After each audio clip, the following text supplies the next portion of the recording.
Thank you, Roy, and President Steve, and all of you who are participating in this evening's celebration. I bear greetings. There's no place I would rather be than to receive this award for my father, and do so in the name of all of his descendants who are gathered here tonight. Since time is of the essence, I will not introduce them personally except to say that there are 3 grandsons and the mothers, 1 granddaughter, 3 wives, 1 nephew, father-in-law, and I will introduce and ask him to stand a great-grandson, Jonathan McLanahan. He can stand for all of us.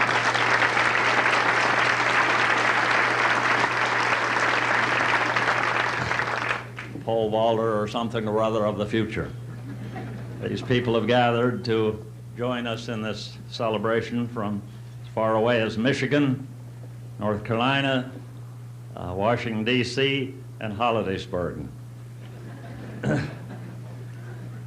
I commend you all for establishing this Hall of Fame, and I'm sure my father would be here to say amen, for he believed that athletics of all kinds built character, and he was a proponent of that in his exercise of support of athletics throughout his entire lifetime. He's not able to be here tonight except in spirit, so I will try to briefly give you some idea of the kind of a person he was, as Roy has done. He was born in Gaysport in 1883, a big suburb of Hollidaysburg over there. While he was away from the area for 25 years of his working life, he was proud of Blair County, the community of Hollidaysburg. He had a lifelong love affair with it, and happy to come back and spend the remaining years of his life here.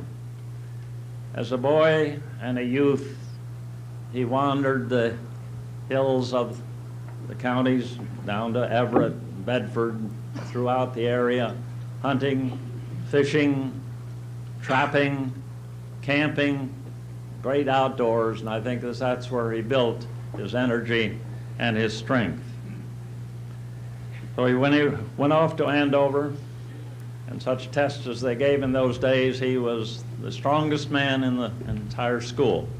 And he took easily first to shot putting, and then I don't know just why he went on into pole vaulting to make that, because except that he was strong enough to carry the kind of pole they used in those days.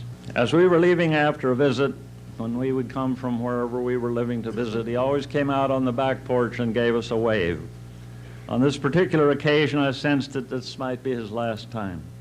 Not long after, we returned to participate in his memorial celebration.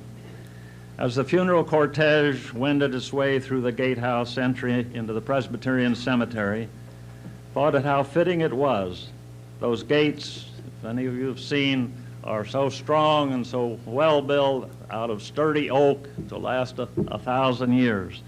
As he went through that gate, it's particularly appropriate because 50 years before, he had designed and built that gateway into the Presbyterian cemetery.